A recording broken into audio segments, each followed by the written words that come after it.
ਸਤਿਨਾਮ ਕਰਤਾ ਪੁਰਖ ਨਿਰਭਉ ਨਿਰਵੈਰ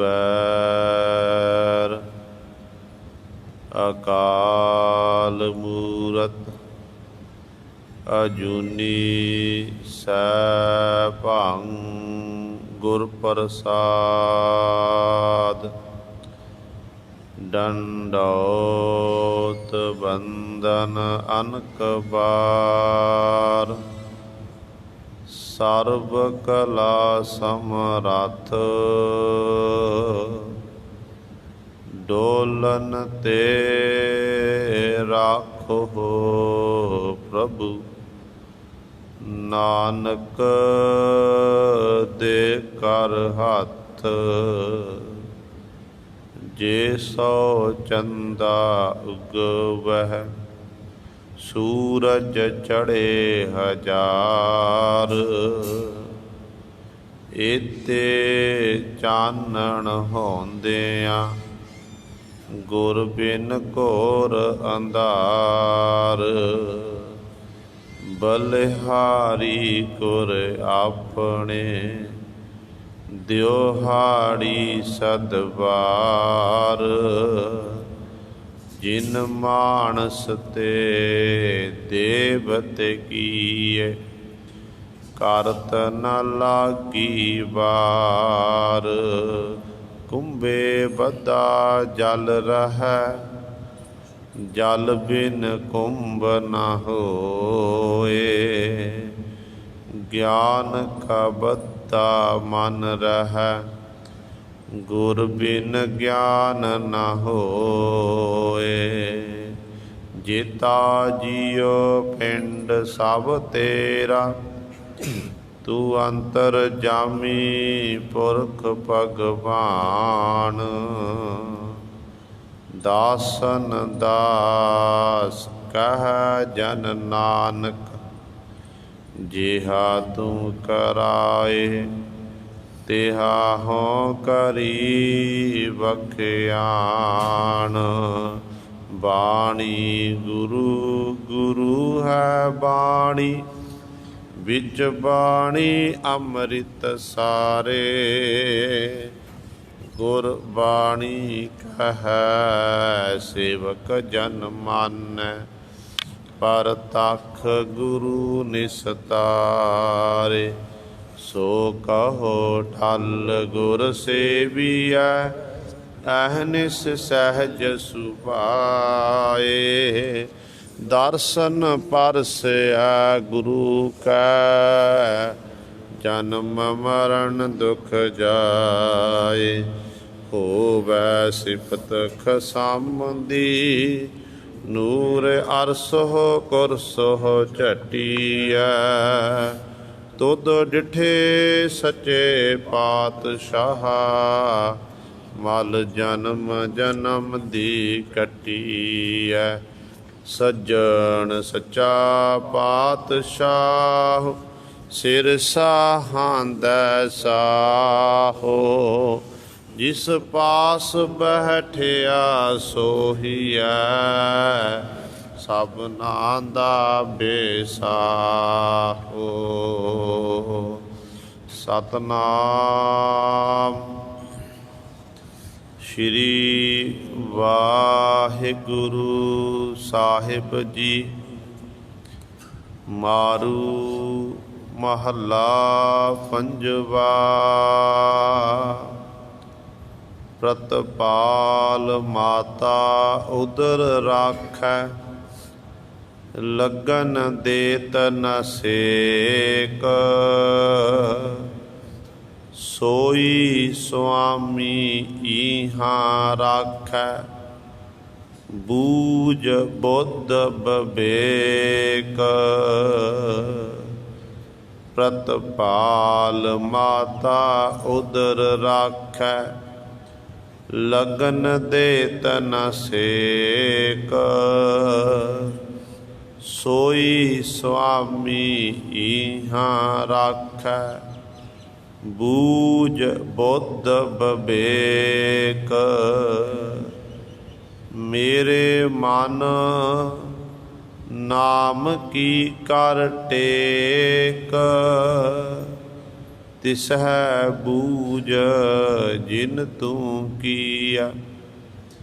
प्रभ करण कारण एक रहाउ, चेत मन मह तज सियाणप। छोड़ सगले भेख, सिमर हर हर सदा नानक। तरे कई अनेक, चेत मन मह तज सियाणप। छोड़ सगले भेख, सिमर हर हर सदा नानक। तरे कई अनेक। वाहिगुरु जी का खालसा, वाहिगुरु जी की फतेह। सतगुरां दी साजी निवाजी, गुरु रूप गुरु सवारी खालसा साध संगत जीओ। आप जी ਵੱਡਿਆਂ ਭਾਗਾਂ ਵਾਲੇ ਹੋ, ਜੋ ਦਸ਼ਮੇਸ਼ ਪਿਤਾ ਗੁਰੂ ਕਲਗੀਧਰ ਸਤਿਗੁਰੂ ਅੰਮ੍ਰਿਤ ਕੇ ਦਾਤੇ ਸਰਬੰਸ ਦਾਨੀ ਸਹਿਬੇ ਕਮਾਲ ਧੰਨ ਧੰਨ ਸਾਹਿਬ ਸ਼੍ਰੀ ਗੁਰੂ ਗੋਬਿੰਦ ਸਿੰਘ ਮਹਾਰਾਜ ਜੀ ਦੀ ਚਰਨ ਛੋਹ ਧਰਤੀ, ਮਹਾਨ ਪਵਿੱਤਰ ਅਸਥਾਨ ਗੁਰਦੁਆਰਾ ਮੰਜੀ ਸਾਹਿਬ ਆਲਮਗੀਰ ਵਿਖੇ ਅੰਮ੍ਰਿਤ ਵੇਲੇ ਤੋਂ ਹਾਜ਼ਰੀਆਂ ਭਰ ਕੇ ਸਤ ਸੰਗਤ ਕਰਕੇ ਸਤਿਗੁਰੂ ਜੀ ਦੀਆਂ ਖੁਸ਼ੀਆਂ ਪ੍ਰਾਪਤ ਕਰ ਰਹੇ ਹੋ। ਅੰਮ੍ਰਿਤ ਵੇਲੇ ਤੋਂ ਸਜੇ ਦੀਵਾਨਾਂ ਵਿੱਚ ਆਪ ਜੀ ਨੇ ਹੁਣੇ ਹੀ ਸਤਿਕਾਰਯੋਗ ਗੁਰੂ ਘਰ ਦੇ ਕੀਰਤਨੀਆਂ ਪਾਸੋਂ ਸ਼੍ਰੀ ਆਸਾ ਜੀ ਕੀ ਵਾਰ ਦੇ ਕੀਰਤਨ ਸ਼ਰਵਣ ਕੀਤੇ ਹਨ। ਸੋ ਆਓ ਗੁਰੂ ਸਵਾਰਿਓ, ਸਮਾਂ ਹੈ ਜੋ ਚੱਲ ਰਹੀ ਲੜੀਵਾਰ ਗੁਰਬਾਣੀ ਦੀ ਕਥਾ ਮਾਰੂ ਰਾਗ ਦੇ ਵਿੱਚੋਂ ਆਪ ਸੰਗਤਾਂ ਸ਼ਰਵਣ ਕਰਦੀਆਂ ਜਾ ਰਹੀਆਂ ਹਨ। ਜੋ ਪਾਵਨ ਸ਼ਬਦ ਆਪ ਜੀ ਨੇ ਹੁਣੇ ਹੀ ਸ਼ਰਵਣ ਕੀਤਾ ਹੈ, ਇਸ ਪਾਵਨ ਸ਼ਬਦ ਦੀ ਆਪਾਂ ਨੇ ਵਿਚਾਰ ਸ਼ਰਵਣ ਕਰਨੀ ਹੈ। ਆਓ ਆਪਣੀਆਂ ਮਨ ਬਿਰਤੀਆਂ ਇਕਾਗਰ ਕਰੀਏ, ਧਿਆਨ ਗੁਰੂ ਚਰਨਾਂ ਨਾਲ ਜੋੜੀਏ ਅਤੇ ਸਤਿਗੁਰੂ ਮਹਾਰਾਜ ਜੀ ਦੇ ਪਾਵਨ ਉਪਦੇਸ਼ ਨੂੰ ਹਿਰਦਿਆਂ ਵਿੱਚ ਵਸਾ ਕੇ ਆਪਣਾ ਜੀਵਨ ਸਫਲਾ ਕਰੀਏ। ਕਰੋ ਸਾਰੇ ਆਪਣੀ ਰਸਨਾ ਪਵਿੱਤਰ, ਆਖੋ ਜੀ ਸਤਨਾਮ ਸ਼੍ਰੀ ਵਾਹਿਗੁਰੂ ਸਾਹਿਬ ਜੀ। ਸਤਨਾਮ ਸ਼੍ਰੀ ਵਾਹਿਗੁਰੂ ਸਾਹਿਬ ਜੀ। ਮਾਰੂ ਮਹੱਲਾ ਪੰਜਵਾ। ਪ੍ਰਤਪਾਲ ਮਾਤਾ ਉਦਰ ਰਾਖੈ, ਲਗਨ ਦੇ ਤਨ ਸੇਕ। सोई सुआमी इहाँ राखै, बूझ बुद्ध विवेक। पंजवें गुरदेव शहीदां दे सरताज बाणी के बोहित धन धन साहिब श्री गुरु अर्जन देव महाराज जी ਸਾਡੇ ਉੱਤੇ ਬਖਸ਼ਿਸ਼ ਕਰ ਰਹੇ ਹਨ। ਇਹ ਪਾਵਨ ਸ਼ਬਦ ਸਤਿਗੁਰਾਂ ਦੇ ਪਾਵਨ ਅੰਕ 1007 ਤੇ ਸੁਸ਼ੋਭਿਤ ਹੈ। ਅੱਜ ਦੇ ਇਸ ਪਾਵਨ ਸ਼ਬਦ ਦੁਆਰਾ ਜਿੱਥੇ ਸਤਿਗੁਰੂ ਜੀ ਆਰੰਭਤਾ ਦੇ ਵਿੱਚ ਇਹ ਦੱਸ ਰਹੇ ਨੇ ਕਿ ਇਹ ਜੀਵ ਉਹ ਪਰਿਪੂਰਨ ਪਰਮਾਤਮਾ ਦਾ ਮੁੰਡ ਕਦੀਮਾ ਤੋਂ ਇਹ ਸੁਭਾਅ ਹੈ ਕਿ ਜਿੰਨੇ ਵੀ ਜੀਵ ਜੰਤੂ ਉਸ ਮਾਲਕ ਨੇ ਪੈਦਾ ਕੀਤੇ ਨੇ, हर एक जीव जंतुआं दी वो प्रतिपालना करता है। तो इत्थों तक सतगुर ने आरंभता विच ये बचन कर दिते कि जदों जीव माता दे उदर विच हुंदा है, जिथे माता दी जठर अग्नि ਜਿਹੜੇ जी खाधे हुए पदार्थां नूं भस्म कर दिंदी है, उहदा तेज बड़ा है। तो उस थां ते भी जीव दे शरीर नूं बनाया जांदा, बनतर बनदी है, पर परमात्मा दी ऐसी खेड है कि उस थां ते इस जीव नूं सेक नहीं लगण दिंदा। ते सतगुरु कहंदे ने कि जेकर वो परमात्मा तैनों माता दे उदर विच तेरी रखिया करन वाला, तेरी प्रतिपालना करन वाला है, कि इस लोक दे विच संसार दे विच तेरी वो प्रतिपालना नहीं करेगा, तेरी रखिया नहीं करेगा, तो वो मालक दा मुंड कदीमा तो सवाह है। गुरु सवारियो, वो वाहिगुरु रखिया करदा, वाहिगुरु प्रतिपालना करदा है। तो मनुख नूं उस मालक उत्ते विश्वास भरोसा होना चाहिए। तो सतगुरु कहते हैं इस करके वो वाहिगुरु तो प्रतिपालदा है। जिवें आपां पढ़ते हैं सतगुरु के बचन कि माता के उदर मैं आपन सिमरन देह, तह तुम राखन हारे, पावक सागर अथाह लहर मह, तारो तारन हारे, माधो तू ठाकुर सिर मोरा, ईहां ऊहां तुहारो धोरा। ये भी पंजवें गुरदेव महाराज के बचन ने सोठ राग दे विच। सतगुरु जो बचन इत्थे कर रहे ने उही बचन सतगुरु सोठ राग दे विच कब करदे ने। कहंदे ने ऐ जीव जदों तू माता दे उदर दे विच सी, माता दे उदर विच तेरे मालक ने रखिया कीती। किवें रखिया कीती? आपन सिमरन दे, अपना सिमरन दे के। ते उथे तह तुम राखन हारे, ते उथे मालक जी तुसां ने हाथ दे के रखिया कीती है। पावक सागर अथाह लहर में, संसार की है? एक अग दा सागर समुंदर है, जिहदे तृष्णा दी अग, विकारां दी अग दे भांबड़ बल रहे ने, ते जीव इहदे विच गोते खा रहा है। अनेकां प्रकार दीयां लहरां उत्पन्न हो रहीआं हन। ते सतगुरु कहंदे ने पावक सागर अथाह लहर में, तारो तारन हारे। हे मालक जी, जे माता दे उदर विच प्रतिपालना कीती, साडी रखिया कीती है, संसार समुंदर तो सानू इसे प्रकार हाथ दे के सहायता करो, सानू आप जी तारना करो। क्योंकि आप जी का मुंड कदीमा तो सुभाव है कि जीवां नूं आप जी तारदे हो, संसार आ जीवां दा आप जी भला करते हो। इसे प्रकार ही सुखमनी साहिब की पावन बाणी आपां पढ़ते हैं। सुखमनी साहिब की पावन बाणी दे विच धन गुरु अर्जन देव महाराज के बचन आउंदे ने कि जीव की आदत है कि परमात्मा ने जीव नूं सब कुछ दिता, समय समय अनुसार परमात्मा खुराक दिंदा, वो वखरी गल है। मेहनत मशक्कत जीव नूं करनी पैंदी है, पर जो तुहाडे कर्मां विच लिखिया, जो मेरे कर्मां विच लिखिया होया है, उहनूं गुरु सवारे कोई खो नहीं सकता है। वो नसीब होने, वो प्राप्त होने ही हन। पर जीव की आदत ऐसी जिहड़ा वाहिगुरु सारियां दातां सानूं दे रिहा, समय समय अनुसार साड़ी प्रतिपालना करता है, हाथ दे के रखिया करता है। उस मालक वाहिगुरु नूं जीव ने विसार दिता है।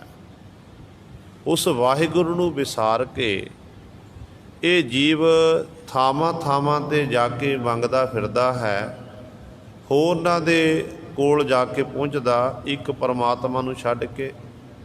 कहते इस तरह इस जीव नूं कुछ भी प्राप्त नहीं होवेगा, ये जीव भटकना दे विच ही रहेगा।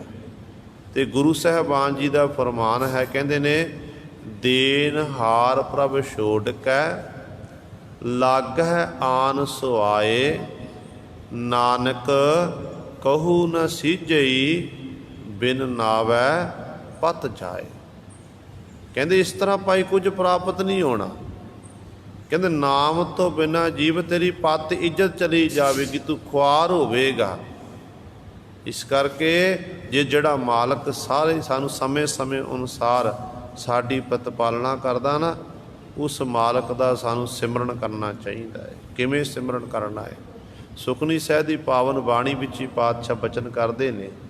ਸਤਿਗੁਰੂ ਕਹਿੰਦੇ ਨੇ, ਰਮਈਆ ਕੇ ਗੁਣ ਚੇਤ ਪਰਾਨੀ, ਕਵਨ ਮੂਲ ਤੇ ਕਵਨ ਦਿਸਟਾਨੀ, ਜਿਨ ਤੂੰ ਸਾਜ ਸਵਾਰ ਸਿਗਾਰਿਆ, ਗਰਭ ਅਗਨ ਮਹਿ ਜਿਨਹਿ ਉਬਾਰਿਆ, ਬਾਰ ਬਿਵਸਥਾ ਤੁਝੈ ਪਿਆਰੈ ਦੂਧ, ਭਰ ਜੋਬਨ ਭੋਜਨ ਸੁਖ ਸੂਦ, ਬਿਰਧ ਭਇਆ ਉਪਰ ਸਾਕ ਸੈਨ,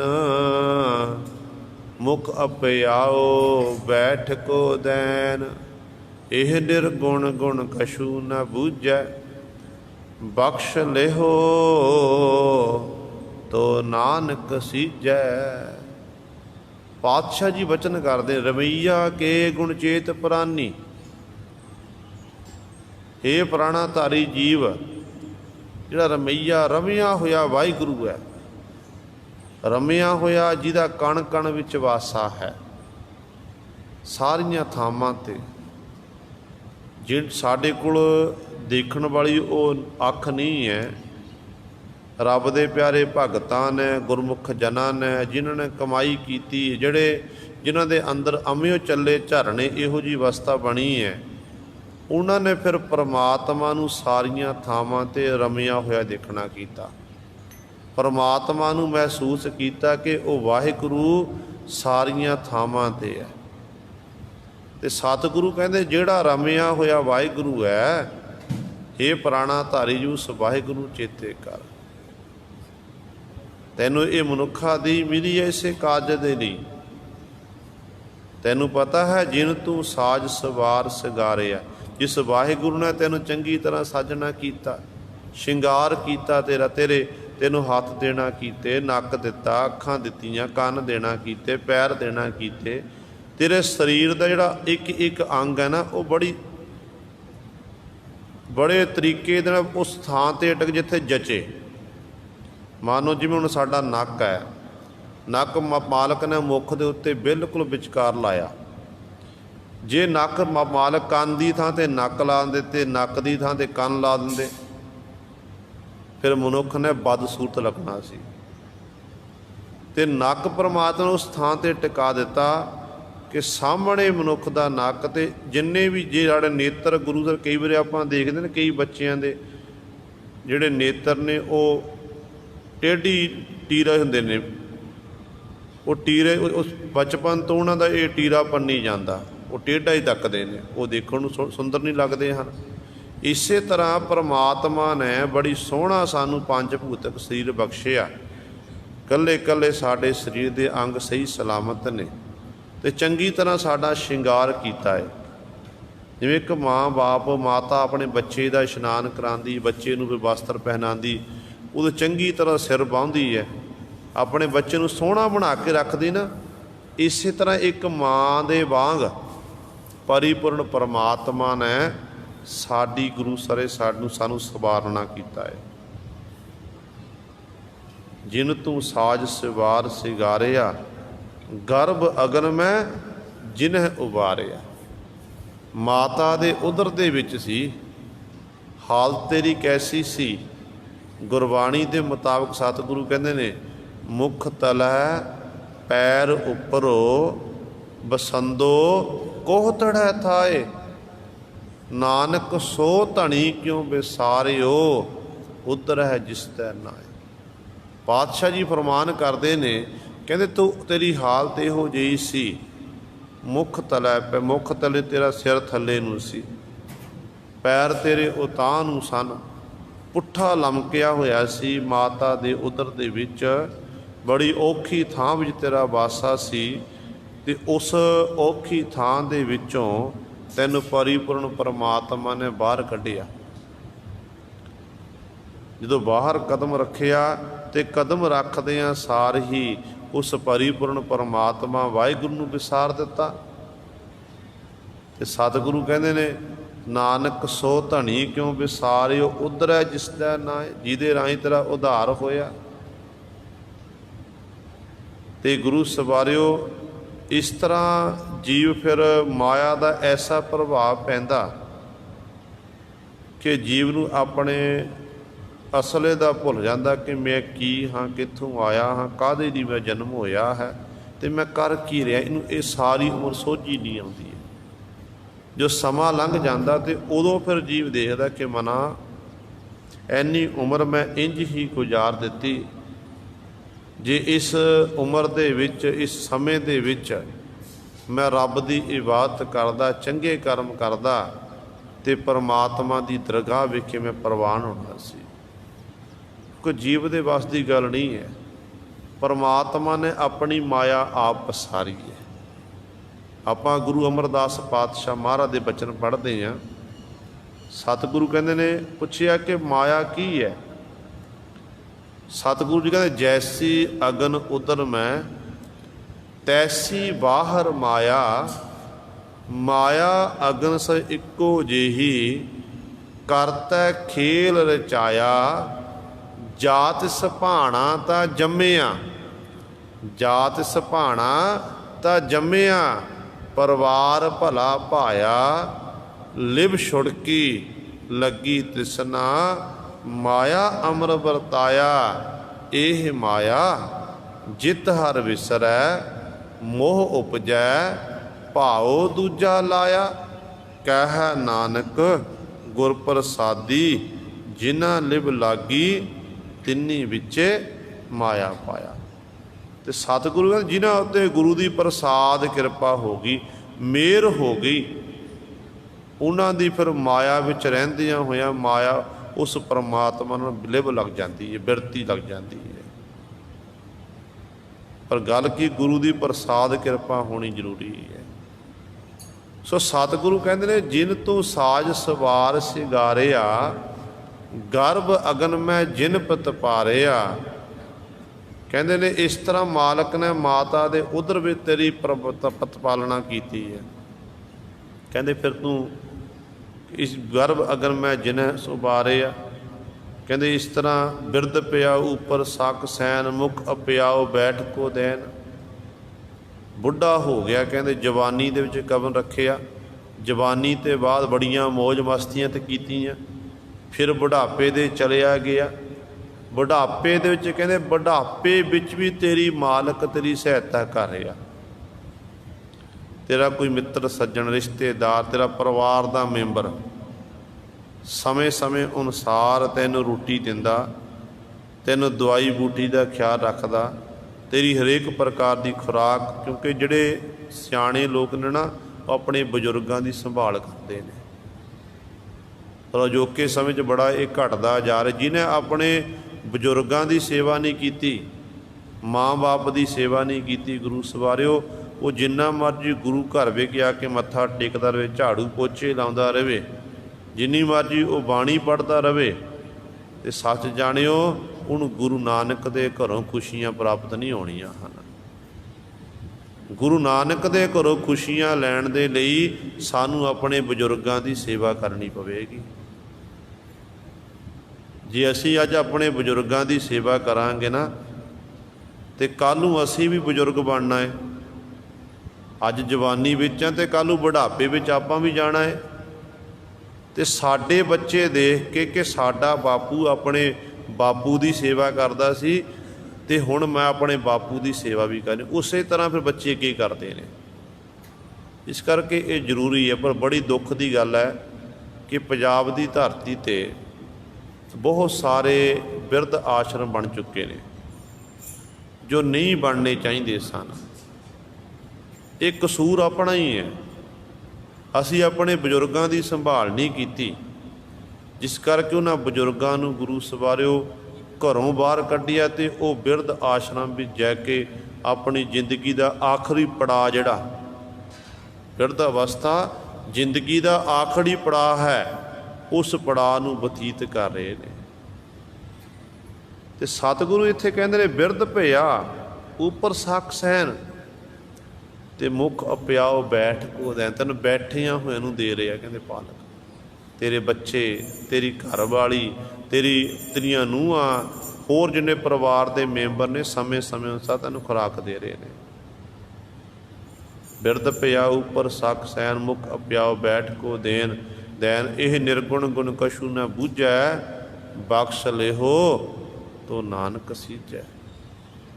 ਨਾਨਕ ਜੀ ਉਚਾਰਨ ਕਰਦੇ ਨੇ, ਕਹਿੰਦੇ ਇਹ ਨਿਰਗੁਣ, ਇਹ ਜੀਵ ਤਾਂ ਨਿਰਗੁਣ ਹੈ ਮਾਲਕ, ਤੇਰੇ ਗੁਣਾਂ ਨੂੰ ਬਿਲਕੁਲ ਬੂਝਿਆ ਜਾਣਦਾ ਨਹੀਂ ਹੈ। ਪਰ ਜੇ ਤੂੰ ਕਿਰਪਾ ਕਰ ਦਵੇ ਨਾ ਨਾਨਕ ਉੱਤੇ, ਬਖਸ਼ਿਸ਼ ਕਰ ਦਵੇ, ਨਾਨਕ ਨੂੰ ਬਖਸ਼ ਦੇ, ਤੋ ਨਾਨਕ ਸੀਜੈ। ਨਾਨਕ ਨੂੰ ਫਿਰ ਕਹਿੰਦੇ ਤੇਰੀ ਕਿਰਪਾ ਦੇ ਨਾਲ ਤੇਰੀ ਬਖਸ਼ਿਸ਼ ਨੂੰ ਦੇਖ ਸਕਦਾ ਹੈ, ਤੇ ਨਾਨਕ ਉੱਤੇ ਫਿਰ ਇਹ ਬਖਸ਼ਿਸ਼ ਤੂੰ ਮਾਲਕ ਜੀ ਕਰਨਾ ਕਰ। ਸੋ ਗੁਰੂ ਸਵਾਰਿਓ, ਇੰਜ ਉਹ ਮਾਲਕ ਜਿਹੜਾ ਵਾਹਿਗੁਰੂ ਸਾਰੀਆਂ ਥਾਵਾਂ 'ਤੇ ਜੀਵਾਂ ਦੀ ਪ੍ਰਤਪਾਲਣਾ ਕਰਦਾ। ਤੋ ਸਤਿਗੁਰੂ ਕਹਿੰਦੇ ਨੇ ਪ੍ਰਤਪਾਲ ਮਾਤਾ ਉਦਰ ਰਾਖੈ ਲੱਗਨ ਦੇਤ ਨ ਸੇਖ। ਮਾਤਾ ਦੇ ਉਦਰ ਵਿੱਚ ਤੇਰੀ ਪਰਮਾਤਮਾ ਨੇ ਪ੍ਰਤਪਾਲਨਾ ਕੀਤੀ, ਤੇਰੀ ਰੱਖਿਆ ਕੀਤੀ। ਤੈਨੂੰ ਉੱਥੇ ਤੈਨੂੰ ਮਾਤਾ ਦਾ ਜਿਹੜਾ ਜਠਰ ਅਗਨੀ ਹੈ ਉਹਦਾ ਸੇਕ ਨਹੀਂ ਲੱਗਣ ਦਿੱਤਾ। ਜੇ ਤੇਰੀ ਮਾਤਾ ਦੇ ਉਦਰ ਵਿੱਚ ਪਰਮਾਤਮਾ ਪ੍ਰਤਪਾਲਨਾ ਕਰ ਸਕਦਾ ਤੇ ਰੱਖਿਆ ਕਰ ਸਕਦਾ ਹੈ, ਕਿ ਇਸ ਲੋਕ ਦੇ ਵਿੱਚ, ਸੰਸਾਰ ਦੇ ਵਿੱਚ ਤੇ ਰੱਖਿਆ ਨਹੀਂ ਕਰ ਸਕਦਾ? ਤੇ ਪਾਤਸ਼ਾਹ ਕਹਿੰਦੇ ਨੇ ਸੋਈ ਸੁਆਮੀ ਇਹਾਂ ਰਾਖੈ ਬੂਝ ਬੁੱਧ ਵਿਵੇਕ। ਜਿਸ ਸੁਆਮੀ ਨੇ, ਮਾਲਕ ਨੇ ਮਾਤਾ ਦੇ ਉਦਰ ਵਿੱਚ ਤੇ ਰੱਖਿਆ ਕੀਤੀ ਹੈ, ਕਹਿੰਦੇ ਉਹੀ ਸੁਆਮੀ ਮਾਲਕ ਇਸ ਲੋਕ ਦੇ ਵਿੱਚ, ਇੱਥੇ ਇਹ ਲੋਕ ਦੇ ਵਿੱਚ ਤੇਰੀ ਰੱਖਿਆ ਕਰੇਗਾ, ਤੇਰੀ ਪੱਤ ਇੱਜ਼ਤ ਰੱਖੇਗਾ।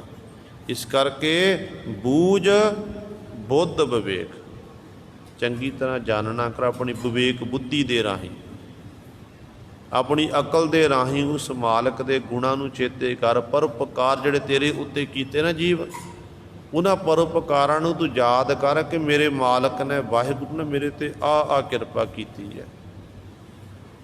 ਹੁਣ ਦੇਖੋ ਗੁਰੂ ਸਾਹਿਬ ਮਾਲਕ ਵਾਹਿਗੁਰੂ ਦਾ ਇਹ ਸੁਭਾਅ ਹੈ ਮੁੱਢ ਕਦੀਮਾ ਤੋਂ। ਆਕਾਸ਼ ਵਿੱਚ ਸੂਰਜ ਚੜ੍ਹਦਾ, ਸੂਰਜ ਚੜ੍ਹਨ ਦੀ ਦੇਰੀ ਹੈ ਤੇ ਪਰਮਾਤਮਾ ਇਹ ਨਹੀਂ ਦੇਖਦਾ ਕਿ ਮੈਂ ਸੂਰਜ ਦੀ ਰੋਸ਼ਨੀ ਫਲਾਣੇ ਘਰ ਨਹੀਂ ਦੇਣੀ ਜਾਂ ਫਲਾਣੇ ਸ਼ਹਿਰ ਵਿੱਚ ਨਹੀਂ ਦੇਣੀ ਹੈ। ਜਿੱਥੇ ਸੂਰਜ ਚੜ੍ਹ ਗਿਆ ਉੱਥੇ ਪ੍ਰਕਾਸ਼ ਹੋ ਹੀ ਜਾਣਾ ਹੈ। ਉਦੋਂ ਰੱਬ ਇਹ ਨਹੀਂ ਦੇਖਦਾ ਕਿ ਇਹ ਮਨੁੱਖ ਮਾੜੇ ਸੁਭਾਅ ਵਾਲਾ, ਮਾੜੇ ਕਰਮ ਕਰਦਾ, ਇਹ ਚੰਗੇ ਕਰਮ ਕਰਦਾ, ਇਹ ਨਹੀਂ ਖਿਆਲ ਰੱਖਦਾ।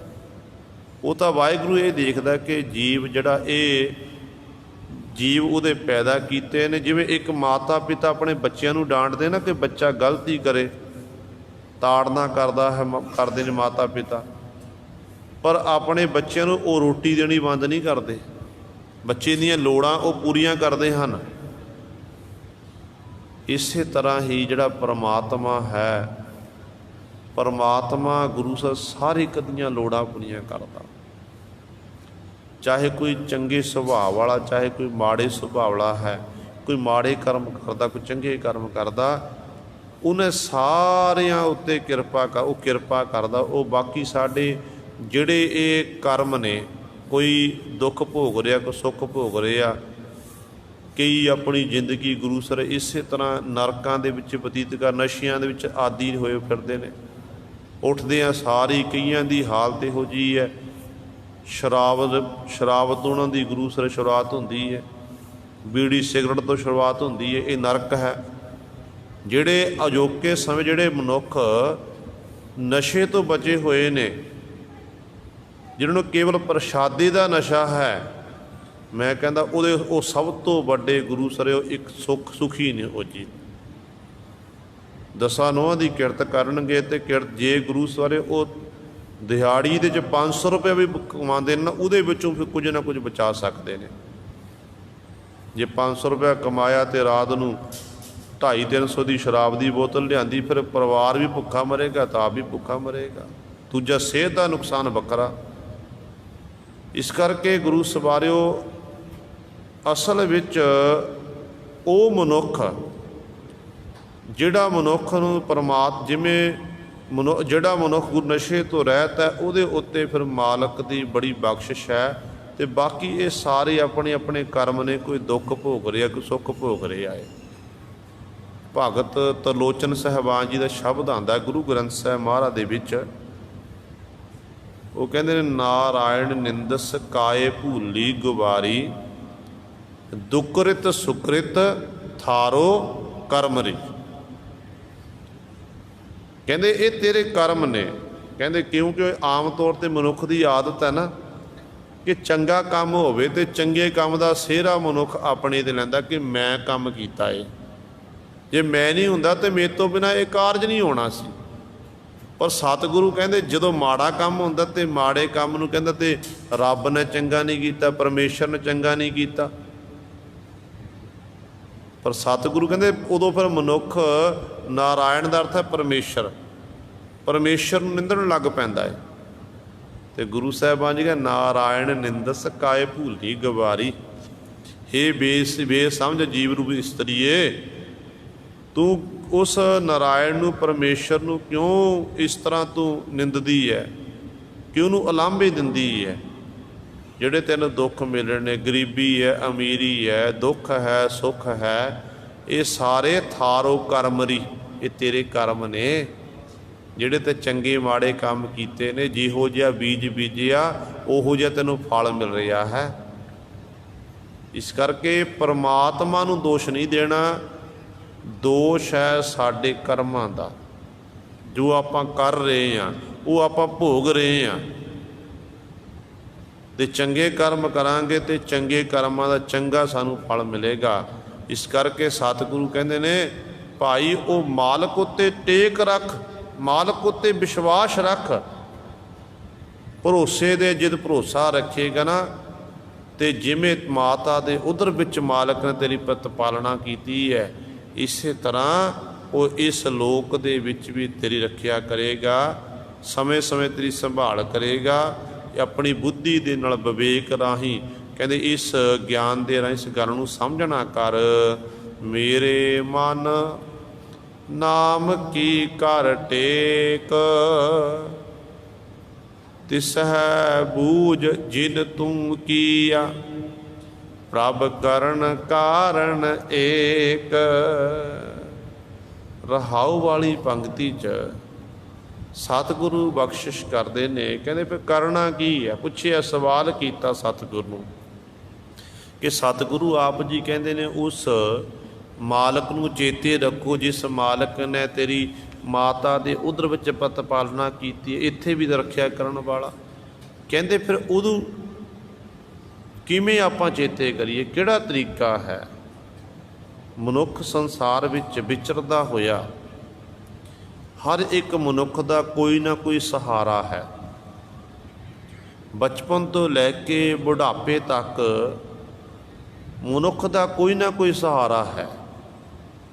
ਜਨਮ ਲਿਆ ਤੇ ਮਾਂ ਬਾਪ ਸਹਾਰਾ ਬਣ ਗਏ, ਥੋੜਾ ਵੱਡਾ ਹੋਇਆ ਤੇ ਮਾਂ ਬਾਪ ਖਿਡਾਉਂਦੇ ਨੇ ਤੇ ਭੈਣ ਭਰਾ ਸਹਾਰਾ ਬਣ ਗਏ। ਸਕੂਲ ਗਿਆ, ਪੜ੍ਹਾਈ ਕਰਨ ਲੱਗ ਪਿਆ, ਮਿੱਤਰ ਸੱਜਣ ਬਣੇ ਨੇ, ਮਿੱਤਰ ਦੋਸਤ ਸਹਾਰਾ ਬਣ ਗਏ ਤੇ ਆਪਣਾ ਕੰਮ ਧੰਦਾ ਕਰਨ ਲੱਗ ਪਿਆ ਤੇ ਨੌਕਰੀ ਚਾਕਰੀ ਕਰਨ ਲੱਗ ਪਿਆ।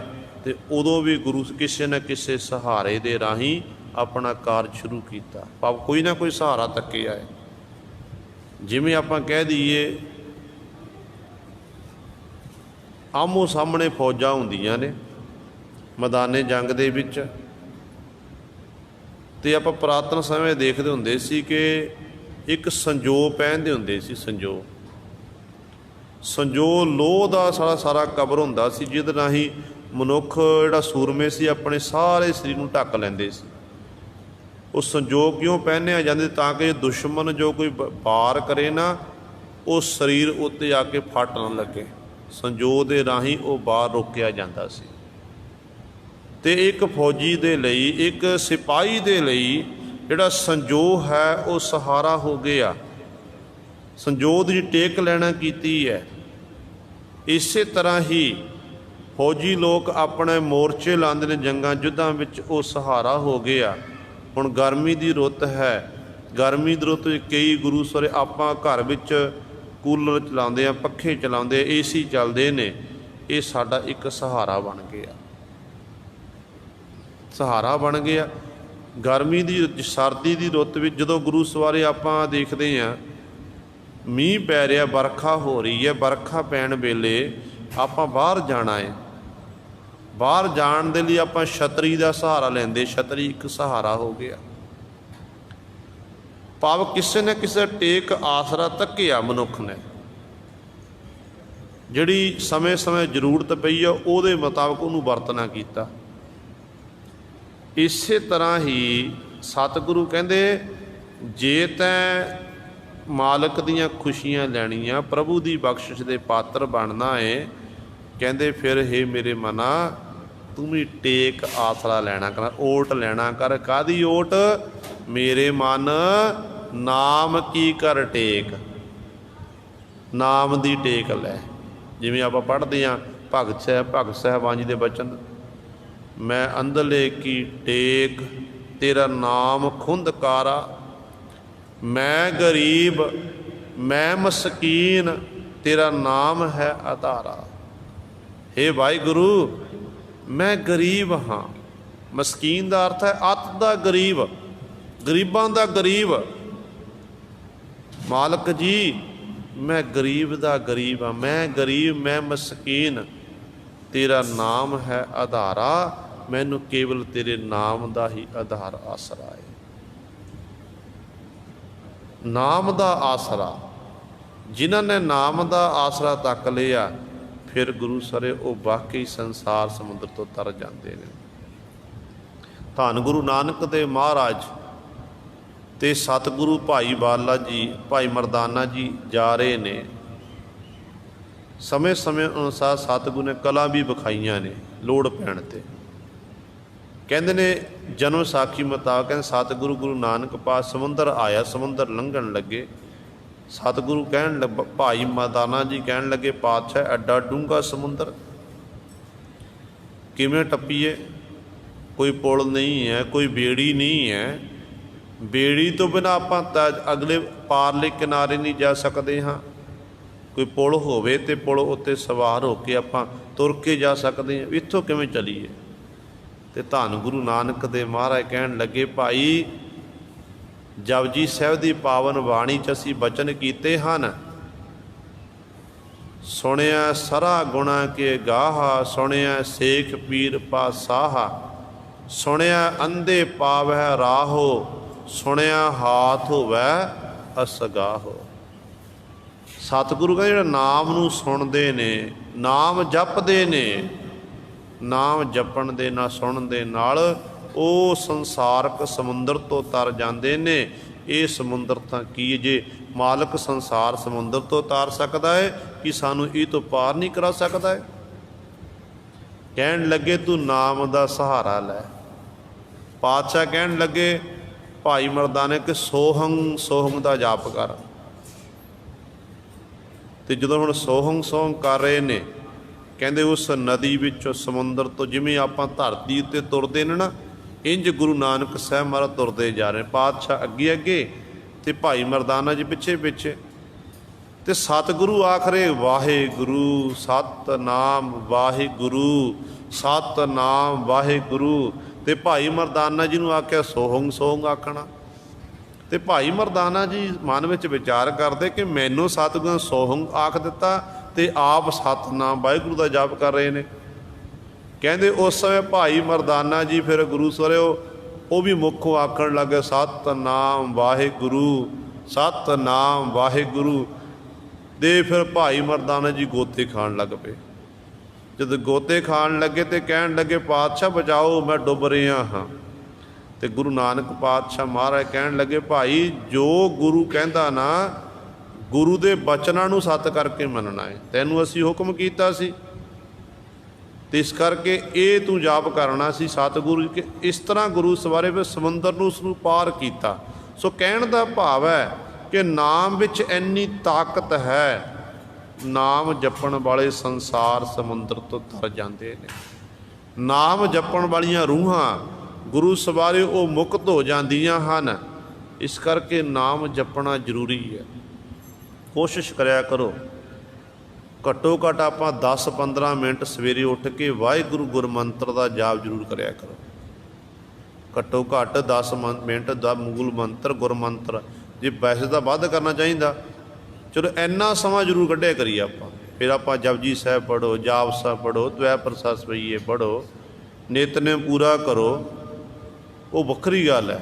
ਪਰ ਇੰਨਾ ਸਮਾਂ ਜ਼ਰੂਰ ਕੱਢਿਆ ਕਰੋ, ਸੌਣ ਵੇਲੇ ਰਾਤ ਨੂੰ ਅਤੇ ਸਵੇਰੇ ਵੇਲੇ ਅੰਮ੍ਰਿਤ ਵੇਲੇ ਉੱਠ ਕੇ ਬਸ ਵਾਹਿਗੁਰੂ ਨੂੰ ਯਾਦ। ਜਦੋਂ ਕਿਸੇ ਕੰਮ ਲਈ ਆਪਾਂ ਜਾਣਾ ਨਾ, ਘਰੋਂ ਤੁਰ ਰਹੇ ਹਾਂ, ਕੋਈ ਸਾਡਾ ਕਾਰ ਜੜਿਆ ਹੋਵੇ, ਫਲਾਣੇ ਕੰਮ ਲਈ ਆਪਾਂ ਜਾਣਾ ਹੈ, ਅਤੇ ਘਰ ਬੈਠ ਕੇ ਪਹਿਲਾਂ ਅਰਾਧਨਾ ਕਰੋ ਗੁਰੂ ਦੀ। ਵਾਹਿਗੁਰੂ ਵਾਹਿਗੁਰੂ ਆਖੋ, 10-15 ਮਿੰਟ ਜਾਪ ਕਰੋ, ਫਿਰ ਸਤਿਗੁਰ ਦੇ ਚਰਨਾਂ 'ਚ ਅਰਦਾਸ ਬੇਨਤੀ ਕਰੋ। ਅਤੇ ਸੱਚ ਜਾਣਿਓ, ਕੋਈ ਐਸਾ ਕਾਰਜ ਨਹੀਂ ਜਿਹੜਾ ਅੜਿਆ ਹੋਇਆ ਕਾਰਜ ਸਤਿਗੁਰੂ ਨਾ ਸਵਾਰ ਸਕਣ। ਪਰ ਗੱਲ ਕੀ ਹੈ? ਜਪਣ ਦੀ ਗੱਲ ਕੀ ਹੈ? ਨਾਮ ਦਾ ਟੇਕ ਸਹਾਰਾ ਲੈਣ ਦੀ। ਜਦੋਂ ਨਾਮ ਦਾ ਟੇਕ ਸਹਾਰਾ ਲਵਾਂਗੇ, ਫਿਰ ਗੁਰੂ ਸਵਾਰੇ ਇਹ ਬਖਸ਼ਾਂ ਹੋਣੀਆਂ ਨੇ। ਬਲ ਦੇ ਪਹਾੜ 'ਚ ਬਾਬਾ ਬਿਧੀ ਚੰਦ ਜੀ ਬੈਠਦੇ ਨੇ, ਉਹ ਬਲ ਦਾ ਭੱਟ ਸਾੜ ਨਹੀਂ ਸਕਿਆ। ਕੀ ਗੱਲ ਸੀ? ਗੁਰੂ ਦਾ ਟੇਕ, ਗੁਰੂ ਦਾ ਓਟ ਆਸਰਾ ਲੈ ਲਿਆ। ਵਾਹਿਗੁਰੂ ਵਾਹਿਗੁਰੂ ਜਪਦੇ ਸੀ, ਕਹਿੰਦੇ ਸੀ ਗੁਰ ਮੇਰਾ ਸੰਗ ਸਦਾ ਹੈ ਨਾਲੇ, ਸਿਮਰ ਸਿਮਰ ਤੇ ਸਦਾ ਸੰਭਾਲੇ। ਕਿੰਨੀਆਂ ਦੀ ਆਪਾਂ ਉਦਾਹਰਨ ਦਈਏ। ਜੈਮਲ ਤੇ ਪਤੰਗ ਦੀ ਆਪ ਜੀ ਨੇ ਸਾਖੀ ਕਈ ਵਾਰ ਸ਼ਰਵਣ ਕੀਤੀ ਹੈ। ਜਦੋਂ ਜੈਮਲ ਦੇ ਕੋਲ ਗੁਰੂ ਸਵਾਰੇ, ਪਤੰਗ ਦੇ ਕੋਲ ਜੈਮਲ ਆਪਣੀ ਮਾਇਆ ਰੱਖ ਗਿਆ। ਭਾਈ ਪਤੰਗ ਜੀ ਲਿਖਣਾ ਭੁੱਲ ਗਏ। ਜਦੋਂ ਵਾਪਸ ਆਇਆ, ਕਹਿਣ ਲੱਗੇ ਮੇਰੀ ਮਾਇਆ ਲਿਆ, ਇੱਕ 1000 ਦੀ ਥੈਲੀ ਹੈ। ਅਤੇ ਗੁਰੂ ਸਵਾਰੇ ਉਦੋਂ ਦੇਖਿਆ, ਭਾਈ ਪਤੰਗ ਨੇ ਸਾਰਾ ਹਿਸਾਬ ਦਾ ਕੀਤਾ, ਕਹਿਣ ਲੱਗਿਆ ਕਿ ਭਾਈ ਬਈ ਖਾਤੇ ਵਿੱਚ ਤੇਰੀ ਥੈਲੀ ਨਹੀਂ ਲਿਖੀ ਹੋਈ ਹੈ, ਤੂੰ ਮੇਰੇ ਕੋਲ ਮਾਇਆ ਰੱਖ ਕੇ ਨਹੀਂ ਆਇਆ। ਅਤੇ ਜੈਮਲ ਕਹਿਣ ਲੱਗਿਆ, ਜਮਾਲ, ਕਿਸੇ ਜਮਾਲ ਕਿ ਜੈਮਲ ਲਿਖਣਾ ਕੀਤਾ ਹੈ, ਇਹ ਕਹਿਣ ਲੱਗਿਆ ਕਿ ਤੇਰੇ ਉੱਤੇ ਤਾਂ ਬੜਾ ਵਿਸ਼ਵਾਸ ਲੋਕ ਕਰਦੇ ਨੇ ਕਿ ਇਹ ਗੁਰੂ ਦਾ ਸਿੱਖ ਭਾਈ ਪਤੰਗ ਬੜਾ ਇਮਾਨਦਾਰ ਹੈ। ਮੈਂ ਤੇਰੇ ਕੋਲ ਆਇਆ ਕਾਹਲੀ ਦੇ, ਤੇਰੇ ਕੋਲ ਬੜੇ ਲੋਕ ਖਲੋਤੇ ਸੀ, ਤੂੰ ਕਹਿਣ ਲੱਗਿਆ ਇੱਥੇ ਰੱਖ ਦੇ, ਮੈਂ ਬਾਅਦ ਵਿੱਚ ਬਈ ਖਾਤੇ ਉੱਤੇ ਲਿਖ ਦਿਆਂਗਾ। ਪਰ ਨਹੀਂ, ਤੂੰ ਚਾੜਨਾ ਨਹੀਂ ਕੀਤਾ, ਇਹਦੇ ਵਿੱਚ ਮੇਰਾ ਕੀ ਕਸੂਰ ਹੈ? ਪਰ ਭਾਈ ਪਤੰਗ ਜੀ ਭੁੱਲ ਗਏ। ਕਹਿੰਦੇ ਨੇ ਝਗੜਾ ਵੱਧ ਗਿਆ, ਬਾਦਸ਼ਾਹ ਦੀ ਕਚਹਿਰੀ ਤੱਕ ਪਹੁੰਚ ਗਿਆ। ਅਤੇ ਹੁਣ ਪੁਰਾਣੇ ਸਮਿਆਂ ਦੇ ਵਿੱਚ ਇਹ ਗੁਰੂ ਸਵਾਰੇ ਉਸ ਸਮੇਂ ਜਦੋਂ ਰਾਜਾ ਕਿਸੇ ਪ੍ਰਕਾਰ ਦਾ ਕੋਈ ਫੈਸਲਾ ਨਾ ਕਰ ਸਕੇ ਨਾ, ਅਤੇ ਸੱਚ ਦਾ ਝੂਠ ਦਾ ਨਿਤਾਰਾ ਕਰਨ ਦੇ ਲਈ ਇੱਕ ਤਪਦੇ ਹੋਏ ਕੜਾਹੇ ਵਿੱਚ ਤੇਲ ਨੂੰ ਗਰਮ ਕਰਕੇ ਵਿੱਚ ਹੱਥ ਪਾਇਆ ਜਾਂਦਾ ਸੀ ਪੁਰਾਣੇ ਸਮਿਆਂ ਦੇ ਵਿੱਚ। ਅਤੇ ਉਦੋਂ ਜਿਹਦਾ ਹੱਥ ਸੜ ਜਾਂਦਾ ਸੀ ਉਹਨੂੰ ਝੂਠਾ ਮੰਨਿਆ ਜਾਂਦਾ ਸੀ, ਜਿਹੜਾ ਸੜਨੋਂ ਬਚ ਜਾਵੇ ਫਿਰ ਉਹਨੂੰ ਸੱਚਾ ਮੰਨਿਆ ਜਾਂਦਾ ਸੀ। ਅਤੇ ਰਾਜੇ ਨੇ ਇਸੇ ਤਰ੍ਹਾਂ ਕੀਤਾ। ਹੁਣ ਪਹਿਲਾਂ ਹੱਥ ਪਾਇਆ ਜਮਾਲ ਨੇ, ਜੈਮਲ ਨੇ, ਕਹਿੰਦੇ ਉਹਦਾ ਹੱਥ ਸੜ ਗਿਆ। ਹੁਣ ਵਾਰੀ ਆਈ ਭਾਈ ਪਤੰਗ ਦੀ। ਭਾਈ ਪਤੰਗ ਜੀ ਅਰਦਾਸ ਬੇਨਤੀ ਕਰਦੇ ਨੇ ਕਿ ਸੱਚੇ ਪਾਤਸ਼ਾਹ, ਮੈਨੂੰ ਨਹੀਂ ਪਤਾ ਕਿ ਮੇਰੇ ਤੋਂ ਜਾਣੇ ਅਣਜਾਣੇ ਵਿੱਚ ਗਲਤੀ ਹੋ ਸਕਦੀ ਹੈ, ਪਰ ਜਿੱਥੋਂ ਤੱਕ ਮੈਂ ਬਈ ਖਾਤਾ ਦੇਖਣਾ ਕੀਤਾ, ਇਸ ਪਤੰਗ, ਇਸ ਜਮਾਲ ਦੀ ਕਹਿੰਦੇ ਕੋਈ ਵੀ ਮਾਇਆ ਮੇਰੇ ਕੋਲ ਜਮ੍ਹਾਂ ਨਹੀਂ ਹੈ। ਸੱਚੇ ਪਾਤਸ਼ਾਹ, ਹੁਣ ਮੈਂ ਤੁਹਾਡਾ ਸਿੱਖ ਹਾਂ, ਤੁਹਾਡੇ ਬਖਸ਼ਿਆ ਹੋਇਆ ਬਾਣਾ ਪਹਿਨਿਆ ਹੋਇਆ, ਆਪ ਜੀ ਨੇ ਬਿਰਧ ਬਾਣੇ ਦੀ ਲਾਜ ਰੱਖਣੀ। ਕਹਿੰਦੇ ਨੇ ਗੁਰੂ ਗੁਰੂ ਜਪਦਿਆਂ ਹੋਇਆਂ ਭਾਈ ਪਤੰਗ ਜੀ ਨੇ ਜਦੋਂ ਹੱਥ ਪਾਇਆ, ਗੁਰੂ ਦੀ ਐਸੀ ਕਿਰਪਾ ਹੋਈ, ਜਿਵੇਂ ਆਪਾਂ ਗੁਰਬਾਣੀ ਵਿੱਚ ਪਾਤਸ਼ਾਹ ਦੇ ਬਚਨ ਪੜ੍ਹਦੇ ਹਾਂ ਨਾ, ਕਿ ਤਪਤ ਕੜਾਹਾ ਬੁਝ ਗਿਆ ਗੁਰ ਸੀਤਲ ਨਾਮ ਦੀਓ। ਅਤੇ ਉਹ ਭਾਈ ਸਾਹਿਬ ਦਾ ਹੱਥ ਸੜਨੋਂ ਬਚ ਗਿਆ ਅਤੇ ਫੈਸਲਾ ਹੋ ਗਿਆ ਭਾਈ ਪਤੰਗ ਦੇ ਹੱਕ ਵਿੱਚ। ਹੁਣ ਭਾਈ ਪਤੰਗ ਜੀ ਦੀ ਜੈ ਜੈਕਾਰ ਹੋਈ, ਘਰ ਦੇ ਵਿੱਚ ਗਏ, ਮਨ ਵਿੱਚ ਵਿਚਾਰ ਆਈ ਕਿ ਮਨਾ ਜਿਹੜਾ ਝੂਠਾ ਬੰਦਾ ਨਾ, ਉਹ ਕਦੇ ਇਸ ਤਰ੍ਹਾਂ ਤਪਦੇ ਕੜਾਹੇ ਵਿੱਚ ਤੇਲ ਵਿੱਚ ਹੱਥ ਨਹੀਂ ਪਾ ਸਕਦਾ। ਜੇ ਜਮਾਲ ਨੇ ਹੱਥ ਪਾਇਆ ਤੇ ਕੁਝ ਨਾ ਕੁਝ ਸੱਚਾਈ ਜ਼ਰੂਰ ਹੈ। ਕਹਿੰਦੇ ਨੇ ਘਰ ਦੇ ਵਿੱਚ ਉਸ ਸਮੇਂ ਸਾਰੇ ਜਿੰਨੀ ਮਾਇਆ ਸੀ ਘਰ ਪਈ ਉਹ ਸਾਰੀਆਂ ਥੈਲੀਆਂ ਗਿਣਨਾ ਕੀਤੇ, ਬੇਹੀ ਖੈਤਾ ਚੈੱਕ ਕੀਤਾ। ਫਿਰ ਜਦੋਂ ਥੈਲੀ ਮਾਇਆ ਦੀ ਗਿਣਤੀ ਇੱਕ ਥੈਲੀ ਵੱਧ ਨਿਕਲ ਆਈ। ਥੈਲੀ ਚੁੱਕੀ ਹੈ। ਇਮਾਨਦਾਰ ਗੁਰੂ ਦਾ ਸਿੱਖ ਸੀ। ਭਾਈ ਜਮਾਲ ਦੇ ਘਰ ਚਲੇ ਗਏ, ਦਰਵਾਜ਼ਾ ਖੜਕਾਇਆ, ਭਾਈ ਜਮਾਲ ਤੇ ਮੈਂ ਪਤੰਗ ਤੇਰੀ ਮਾਇਆ ਲੈ ਕੇ ਆਇਆ ਹਾਂ। ਤੇ ਅੱਗੋਂ ਜਮਾਲ ਕਹਿਣ ਲੱਗਾ ਜਾ ਤੇਰੇ ਮੱਥੇ ਨਹੀਂ ਮੈਂ ਲੱਗਣਾ ਹੈ, ਤੇਰੇ ਮੱਥੇ ਨਹੀਂ ਲੱਗਣਾ। ਪਹਿਲਾਂ ਤੂੰ ਹੁਣ ਮੇਰੀ ਮਾਇਆ ਦੇਣ ਆਇਆ, ਸਾਰਿਆਂ ਵਿੱਚ ਮੇਰਾ ਨਰਾਦਰ ਹੋ ਗਿਆ, ਮੇਰਾ ਹੱਥ ਸੜ ਗਿਆ, ਤੇ ਹੁਣ ਤੂੰ ਕਹਿ ਰਿਹਾ ਹੈ ਇਹ ਤੂੰ ਮੈਨੂੰ ਮਾਇਆ ਦੇਣ ਆਇਆ ਹੈ, ਇਸ ਕਰਕੇ ਪਹਿਲਾਂ ਕਿਉਂ ਦਿੱਤੀ, ਇਸ ਕਰਕੇ ਤੂੰ ਮੇਰੇ ਮੱਥੇ ਨਾਲ ਲੱਗ ਜਾ, ਚਲੇ ਆ ਜਾ, ਤੂੰ ਹੀ ਮਾਇਆ ਰੱਖਣਾ ਕਰ। ਕਹਿਣ ਲੱਗਾ ਤੈਨੂੰ ਤੇਰੇ ਖੁਦਾ ਦਾ ਵਾਸਤਾ ਇੱਕ ਵਾਰੀ ਦਰਵਾਜ਼ਾ ਤਾਂ ਖੋਲ੍ਹ। ਜਦੋਂ ਖੁਦਾ ਦਾ ਵਾਸਤਾ ਦਿੱਤਾ, ਦਰਵਾਜ਼ਾ ਖੋਲ੍ਹਿਆ, ਕਹਿਣ ਲੱਗਿਆ ਭਰਾਵਾ ਮੈਂ ਬੇਹੀ ਖਾਤੇ ਵਿੱਚ ਲਿਖਣਾ ਭੁੱਲ ਗਿਆ ਸੀ, ਘਰ ਵਿੱਚ ਗਿਣਤੀ ਕੀਤੀ ਤੇ ਤੇਰੀ ਮਾਇਆ ਪ੍ਰਾਪਤ ਹੋ ਗਈ। ਤੇ ਭਾਈ ਜਮਾਲ ਕਹਿਣ ਲੱਗਿਆ ਕਿ ਜੇ ਮੇਰੀ ਤੇ ਮਾਇਆ ਮੇਰੀ ਮੈਨੂੰ ਮਿਲ ਗਈ ਹੈ, ਪਰ ਗੱਲ ਇਹ ਹੈ ਕਿ ਤੂੰ ਮੈਂ ਸੱਚਾ ਸੀ, ਮੇਰਾ ਹੱਥ ਕਿਉਂ ਸੜਿਆ। ਕਹਿਣ ਲੱਗਿਆ ਇਹ ਚੱਲ ਤੂੰ ਗੁਰੂ ਸਾਹਿਬਾਨ ਦੇ ਕੋਲ ਚੱਲਦੇ ਆ, ਧੰਨ ਗੁਰੂ ਅਰਜਨ ਦੇਵ ਮਹਾਰਾਜ ਅੰਮ੍ਰਿਤਸਰ ਦੀ ਧਰਤੀ ਤੇ ਬਿਰਾਜਮਾਨ ਨੇ ਤੇ ਸਤਿਗੁਰੂ ਇਸ ਸਵਾਲ ਦਾ ਉੱਤਰ ਦੇਣਗੇ। ਤੇ ਜਦੋਂ ਗੁਰੂ ਸਵਾਰੇ ਇਹ ਦੋਨੋਂ ਗਏ ਨੇ, ਭਾਈ ਪਤੰਗ ਨੇ ਜਾ ਕੇ ਸਤਿਗੁਰ ਦੇ ਚਰਨਾਂ 'ਚ ਮੱਥਾ ਟੇਕਿਆ। ਜਿਹੜਾ ਭਾਈ ਜਮਾਲ ਸੀ ਇਹ ਪਿੱਛੇ ਖਲੋ ਗਿਆ। ਕਹਿਣ ਲੱਗਾ ਮੈਂ ਨਹੀਂ ਤੇਰੇ ਗੁਰੂ ਦੀ ਸ਼ਰਨ ਵਿੱਚ ਜਾਣਾ, ਤੇਰਾ ਗੁਰੂ ਤਾਂ ਝੂਠਾ ਏ, ਝੂਠਿਆਂ ਦੀ ਤੇਰਾ ਗੁਰੂ ਮਦਦ ਕਰਨ ਵਾਲਾ ਏ। ਇਤਿਆਦ ਗੁਰੂ ਸਵਰੇ ਇਸ ਤਰ੍ਹਾਂ ਬੋਲਿਆ। ਪਰ ਜੋ ਸਤਿਗੁਰੂ ਕਹਿਣ ਲੱਗੇ ਜਿਹਨੂੰ ਭਾਈ ਨਾਲ ਲੈ ਕੇ ਉਹਨੂੰ ਸਾਡੇ ਕੋਲ ਸੱਦ ਕੇ ਲੈ ਕੇ ਜਾ। ਜਦੋਂ ਹੁਣ ਮੱਥਾ ਕੋਲ ਆਇਆ, ਸਤਿਗੁਰ ਦੇ ਕੋਲ ਬੈਠ ਗਿਆ। ਪਾਤਸ਼ਾਹ ਕਹਿਣ ਲੱਗੇ ਇਹ ਦੱਸ ਇਹ ਜਮਾਲ ਪਠਾਨ, ਜਦੋਂ ਤੈਂ ਉਸ ਤੇਲ ਦੇ ਵਿੱਚ ਹੱਥ ਪਾਇਆ ਤੇ ਕਿਹਦੀ ਆਰਾਧਨਾ ਕੀਤੀ। ਕਹਿਣ ਲੱਗਿਆ ਪਾਤਸ਼ਾਹ ਉਦੋਂ ਮੈਂ ਦੇਵੀ ਦੇਵਤਿਆਂ ਦੀ ਆਰਾਧਨਾ ਕੀਤੀ, ਪੀਰ ਪਕੰਬਰਾਂ ਦੀ ਆਰਾਧਨਾ ਕੀਤੀ, ਮੈਂ ਕੋਈ ਛੱਡਿਆ ਨਹੀਂ। ਜਿੰਨੇ ਵੀ 33 ਕਰੋੜ ਦੇਵਤੇ ਨੇ, ਜਿੰਨੇ ਵੀ, ਪਰ ਸਤਿਗੁਰੂ ਜੀ ਜਿੰਨੀਆਂ ਵੀ ਸਾਡੇ ਧਰਮ ਦੇ 'ਚ ਇਸ ਇਸਲਾਮ ਦੇ ਜਿੰਨੇ ਵੀ ਪੀਰ ਪਕੰਬਰ ਔਲੀਏ ਇਤਿਆਦਿਕ ਨੇ, ਉਹਨਾਂ ਸਾਰਿਆਂ ਦਾ ਧਿਆਨ ਧਾਰਨ ਕੀਤਾ। ਤੇ ਗੁਰੂ ਸਾਹਿਬਾਨ ਜੀ ਕਹਿੰਦੇ ਬਸ ਇਹੀ ਤੇਰੇ ਤੋਂ ਗਲਤੀ ਹੋਈ ਹੈ, ਤੂੰ ਇੱਕ ਦਾ ਓਟ ਆਸਰਾ ਨਹੀਂ ਤੱਕਿਆ, ਜੇ ਇੱਕ ਦਾ ਓਟ ਆਸਰਾ ਤੱਕਦਾ ਤੇਰਾ ਹੱਥ ਨਹੀਂ ਛੱਡਣਾ ਸੀ। ਪਰ ਸਾਡੇ ਸਿੱਖ ਭਾਈ ਪਤੰਗ ਨੇ ਜਾਣ ਬੁੱਝ ਕੇ ਗਲਤੀ ਨਹੀਂ ਕੀਤੀ ਹੈ, ਲਿਖਣਾ ਭੁੱਲ ਗਿਆ, ਪਰ ਓਟ ਆਸਰਾ ਸਾਡਾ ਤੱਕਿਆ ਕਿ ਸੱਚੇ ਪਾਤਸ਼ਾਹ ਬਿਰਧ ਬਾਣੇ ਦੀ ਲਾਜ ਰੱਖਣੀ, ਤੇ ਇੱਕ ਦਾ ਆਸਰਾ ਤੱਕਣ ਦੇ ਨਾਲ ਤੇ ਅਸੀਂ ਆਪਣੇ ਸਿੱਖ ਦੀ ਰੱਖਿਆ ਕੀਤੀ। ਤਪਦਾ ਹੋਇਆ ਕੜਾਹਾ ਜਿਹੜਾ ਤੇਲ ਵਾਲਾ ਸੀ ਉਹ ਠੰਡਾ ਕਰ ਦਿੱਤਾ, ਜਿਸ ਕਰਕੇ ਇਹਦਾ ਹੱਥ ਸੜਨ ਨੂੰ ਬਚ ਗਿਆ ਤੇ ਤੇਰਾ ਹੱਥ ਸੜ ਗਿਆ। ਸਤਿਗੁਰੂ ਕਹਿਣ ਲੱਗੇ ਇੱਕ ਖੁਦਾ ਨੂੰ ਮੰਨਣ ਵਾਲਾ ਤੇ ਖੁਦਾ ਦੀ ਇਬਾਦਤ ਕਰ, ਖੁਦਾ ਉੱਤੇ, ਉਸ ਰੱਬ ਉੱਤੇ ਭਰੋਸਾ ਰੱਖ। ਉਹ ਰੱਬ ਹੀ ਸਾਰੀਆਂ ਥਾਵਾਂ 'ਤੇ, ਉਹ ਪਰਮਾਤਮਾ ਸਾਰੀਆਂ ਥਾਵਾਂ 'ਤੇ ਜੀਵਾਂ ਦੀ ਸਹਾਇਤਾ ਕਰਦਾ ਹੈ। ਸੋ ਗੁਰੂ ਸਵਾਰੇ ਕਹਿਣ ਦਾ ਭਾਵ ਹੈ ਜੇ ਇੱਕ ਦਾ ਆਪਾਂ ਓਟ ਆਸਰਾ ਲਈਏ ਤੇ ਇੱਕ ਦਾ ਓਟ ਆਸਰਾ ਲੈਣ ਦੇ ਨਾਲ ਆਪਾਂ ਤਰ ਜਾਵਾਂਗੇ। ਜੇ ਆਪਾਂ ਇੱਕ ਨੂੰ ਛੱਡ ਕੇ ਥਾਵਾਂ 'ਤੇ ਜਾ ਕੇ ਆਪਣਾ ਮੱਥਾ ਰਗੜਦੇ ਫਿਰਾਂਗੇ, ਫਿਰ ਗੁਰੂ ਸਵਾਰੇ ਆਪਾਂ ਡੁੱਬ ਜਾਵਾਂਗੇ। ਤਰਨ ਦੇ ਲਈ ਸਾਨੂੰ ਗੁਰੂ ਗ੍ਰੰਥ ਸਾਹਿਬ ਮਹਾਰਾਜ ਜੀ ਲੜ ਸਤਿਗੁਰੂ ਸਾਨੂੰ ਲਾ ਕੇ ਗਏ ਨੇ, ਤੇ ਗੁਰੂ ਗ੍ਰੰਥ ਸਾਹਿਬ ਮਹਾਰਾਜ ਦਸਾਂ ਪਾਤਸ਼ਾਹ ਜੀ ਜੋਤ ਹੈ। ਜੋ ਕੁਝ ਵੀ ਆਪਾਂ ਗੁਰੂ ਗ੍ਰੰਥ ਸਾਹਿਬ ਮਹਾਰਾਜ ਪਾਸੋਂ ਮੰਗੀਏ ਉਹ ਮਿਲਦਾ ਏ, ਪਰ ਲੋੜ ਹੈ ਵਿਸ਼ਵਾਸ ਦੀ। ਪਰਮਾਰਥੀ ਪਦਾਰਥ ਵੀ ਮਿਲਦੇ ਨੇ ਤੇ ਦੁਨਿਆਵੀ ਪਦਾਰਥ ਵੀ ਗੁਰੂ ਗ੍ਰੰਥ ਸਾਹਿਬ ਮਹਾਰਾਜ ਸਾਨੂੰ ਦਿੰਦੇ ਨੇ। ਜਦੋਂ ਆਪਾਂ ਸਤਿਗੁਰ ਦੀ ਬਾਣੀ ਪੜ੍ਹਦੇ ਹਾਂ, ਇੱਕ ਸ਼ਬਦ ਵਿੱਚ ਪਰਮਾਰਥ ਦੀ ਗੱਲ ਕੀਤੀ ਗਈ ਹੈ। ਜੋ ਵਿਗਿਆਨ ਅੱਜ ਦੱਸ ਰਹੀ ਹੈ, ਸਤਿਗੁਰੂ ਗੁਰੂ ਗ੍ਰੰਥ ਸਾਹਿਬ ਮਹਾਰਾਜ ਕਈ ਸੌ ਸਾਲ ਪਹਿਲਾਂ ਗੁਰੂ ਸਾਹਿਬਾਨ ਸਾਨੂੰ ਦੱਸ ਚੁੱਕੇ ਨੇ ਪਹਿਲਾਂ ਹੀ। ਇਸ ਕਰਕੇ ਗੁਰੂ ਸਵਾਰੇ ਗੁਰੂ ਗ੍ਰੰਥ ਸਾਹਿਬ ਮਹਾਰਾਜ ਤੋਂ ਕੋਈ ਵੱਡਾ ਨਹੀਂ ਹੈ। ਸਤਿਗੁਰੂ ਨੂੰ ਮੱਥਾ ਟੇਕਣ ਤੋਂ ਭਾਵ ਕੀ ਹੈ?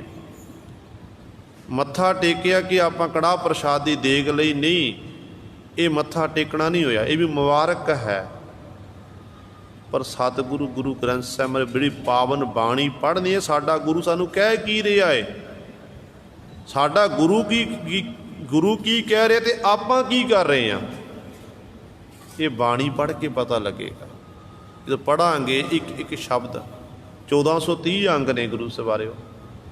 ਜੇ ਆਪਾਂ 5-5 10-10 ਅੰਕ ਵੀ ਰੋਜ਼ਾਨਾ ਪੜ੍ਹੀਏ ਸੈਂਚੀਏ ਸਭ ਤੋਂ,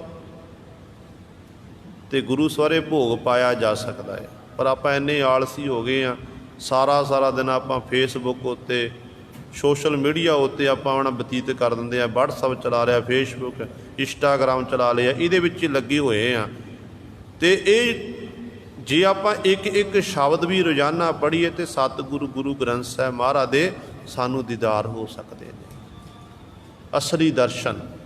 ਫਿਰ ਜੋ ਆਪਾਂ ਗੁਰੂ ਗ੍ਰੰਥ ਸਾਹਿਬ ਮਹਾਰਾਜ ਪਾਸੋਂ ਮੰਗਾਂਗੇ ਉਹ ਸਾਡੀਆਂ ਭਾਵਨਾ ਸਤਿਗੁਰੂ ਨੇ ਪੂਰੀਆਂ ਕਰਨੀਆਂ ਨੇ। ਇਸ ਕਰਕੇ ਸਤਿਗੁਰੂ ਕਹਿੰਦੇ ਨੇ, ਮੇਰੇ ਮਨ ਨਾਮ ਕੀ ਕਰ ਟੇਕ। ਇਹ ਮੇਰੇ ਮਨਾ, ਤੂੰ ਜਿਹੜਾ ਪਰਮੇਸ਼ਰ ਦਾ ਨਾਮ ਹੈ ਨਾ, ਉਸ ਨਾਮ ਦੀ ਹੀ ਟੇਕ ਓਟ ਕਰਨਾ ਕਰ, ਉਹਦਾ ਹੀ ਸਹਾਰਾ ਲੈਣਾ ਕਰ। ਤਿਸ ਹੈ ਬੂਝ ਜਿਨ ਤੂੰ ਕੀਆ, ਪ੍ਰਭ ਕਰਨ ਕਾਰਨ ਏਕ। ਉਸ ਮਾਲਕ ਨੂੰ ਕਹਿੰਦੇ ਬੂਝ ਜਾਣਨਾ ਕਰ, ਜਿਨ ਤੂੰ ਕੀਆ, ਜਿਸ ਮਾਲਕ ਨੇ ਤੈਨੂੰ ਪੈਦਾ ਕੀਤਾ ਹੈ, ਜਿਹਨੇ ਤੈਨੂੰ ਪੈਦਾ ਕਰਕੇ ਸੰਸਾਰ ਵਿੱਚ ਭੇਜਿਆ। ਉਹ ਵਾਹਿਗੁਰੂ ਹੀ ਕਰਨ ਕਾਰਨ ਏਕ, ਕਰਨ ਕਾਰਨ ਨੂੰ ਸਮਰੱਥ ਹੈ। ਜੀ ਆਪ ਉਹ ਕਰ ਰਿਹਾ, ਜੀਵਾਂ ਦੇ ਵਿੱਚ ਜੀਵਾਂ ਪਾਸੋਂ ਕਰਵਾ ਰਿਹਾ ਹੈ। ਉਹ ਇੱਕ ਵਾਹਿਗੁਰੂ ਹੀ ਹੈ ਜੋ ਕੁਝ ਸੰਸਾਰ ਵਿੱਚ ਹੋ ਰਿਹਾ, ਉਹ ਮਾਲਕ ਦੇ ਹੁਕਮ ਦੇ ਵਿੱਚ ਹੀ ਹੈ। ਦੇਖੋ ਜਿਹੜੀ ਹੁਣ ਆਹ ਕਰੋਨਾ ਨਾਮੇ ਵਾਇਰਸ ਫੈਲਿਆ ਹੋਇਆ ਹੈ, ਬਿਮਾਰੀ ਫੈਲੀ ਹੋਈ ਹੈ, ਅਸਲ ਵਿੱਚ ਪਰਮਾਤਮਾ ਦੇ ਹੁਕਮ ਦੇ ਵਿੱਚ ਹੈ। ਹੁਕਮ ਹੈ ਅੰਦਰ ਸਭ ਕੋ, ਬਾਹਰ ਹੁਕਮ ਨਾ ਕੋਏ। ਜਦੋਂ ਵੀ ਸੰਸਾਰ ਦੇ ਉੱਤੇ ਮਨੁੱਖ ਕਰਤੇ ਦੀ ਕੁਦਰਤ ਨਾਲ ਖਿਲਵਾੜ ਕਰਦਾ ਹੈ, ਵਾਹਿਗੁਰੂ ਨੂੰ ਵਿਸਾਰ ਦਿੰਦਾ ਹੈ, ਤੇ ਉਦੋਂ ਪਰਮਾਤਮਾ ਕੋਈ ਨਾ ਕੋਈ ਖੇਡ ਵਰਤਾਉਂਦਾ ਮਨੁੱਖ ਨੂੰ ਸਮਝਾਉਣ ਵਾਸਤੇ। ਦੇਖੋ ਕਿੰਨਾ ਵਾਤਾਵਰਨ ਦੂਸ਼ਿਤ ਹੋਇਆ ਸੀ, ਹਾਲਾਤ ਇਹੋ ਜਿਹੇ ਬਣ ਚੁੱਕੇ ਸਨ। ਸਰਕਾਰਾਂ ਨੇ ਵੱਡੇ ਪੈਕੇਜ ਰੱਖੇ ਹੋਏ ਸਨ ਤਾਂ ਕਿ ਵਾਤਾਵਰਨ ਨੂੰ ਸਾਫ਼ ਕੀਤਾ ਜਾਵੇ, ਪਰ ਵਾਤਾਵਰਨ ਫਿਰ ਵੀ ਸਾਫ਼ ਨਹੀਂ ਹੋਇਆ ਸੀ। ਆਹ 2 ਮਹੀਨੇ ਜਿਹੜਾ ਹੁਣ ਲੋਕਡਾਊਨ ਲੱਗਿਆ ਸੀ, ਇਹਦੇ ਰਾਹੀਂ ਸਭ ਕੁਝ ਖੜ ਗਿਆ ਤੇ ਗੁਰੂ ਸਵਾਰਿਓ ਵਾਤਾਵਰਨ ਸ਼ੁੱਧ ਹੋ ਗਿਆ।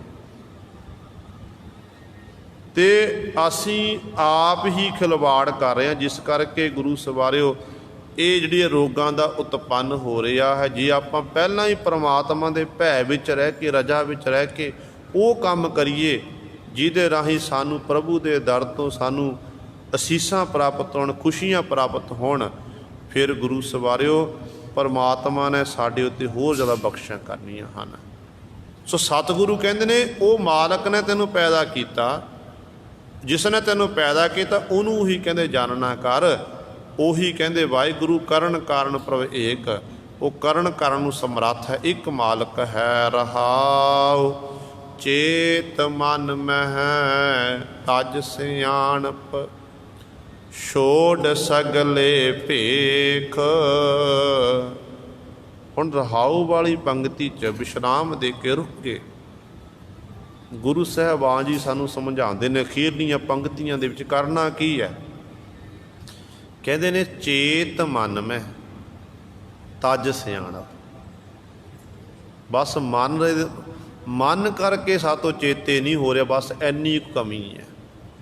ਚੇਤੇ ਆਪਾਂ ਸਾਰੇ ਕਰਦੇ ਹਾਂ, ਘਰ ਵਿੱਚ ਬਾਣੀ ਪੜ੍ਹੀ ਜਾ ਰਹੀ ਹੈ, ਸਿਮਰਨ ਹੋ ਰਿਹਾ ਹੈ, ਪਰ ਮਨ ਕਰਕੇ ਕੋਈ ਬਿਰਲਾ ਹੀ ਗੁਰੂ ਸਰੇ ਪੜ੍ਹ ਰਹੇ ਆ।